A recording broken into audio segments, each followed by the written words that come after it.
ও মা, কি লিখছো? কি আবার লিখবো? এই যে লিস্ট বানাচ্ছি, লিস্ট। কিসের লিস্ট? বাড়িতে পুজো আছে না, পুজোর লিস্ট।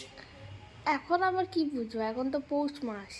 ও মা, পৌষ মাসে পুজো হয় না? পৌষ মাসে তো সংক্রান্তি, মঙ্গলবার দিন মাস শেষ, সংক্রান্তি। সংক্রান্তির দিন তো আমাদের আবার বাস্তু পুজো করতে হয়। বাস্তু পুজোর নিয়ম আছে আমাদের। সেই বাস্তু পুজোতে কী কী লাগবে তারই একটা লিস্ট বানালাম। কী কী লাগবে বলতো বাস্তু পুজোতে?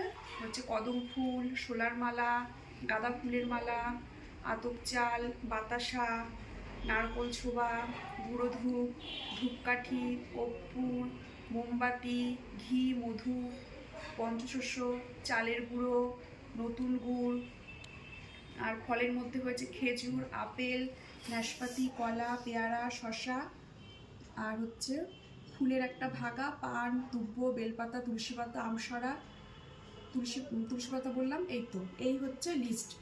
কারণ আমাদের তো টাউনে থাকি, বেলপাতা, তুলসী পাতা, দুব্ব কোথাও থেকে যাবো কার বাড়িতে? ওই জন্য সব কিছু লিস্ট করে দিলাম। এই লিস্ট মিলিয়ে মিলিয়ে তো বাবাকে দিয়ে দেবো, সব লিস্ট মিলিয়ে নিয়ে আসবে। মঙ্গলবার দিন তো বাড়িতে পুজো, সংক্রান্তি পুজোরই লিস্ট। ও আচ্ছা।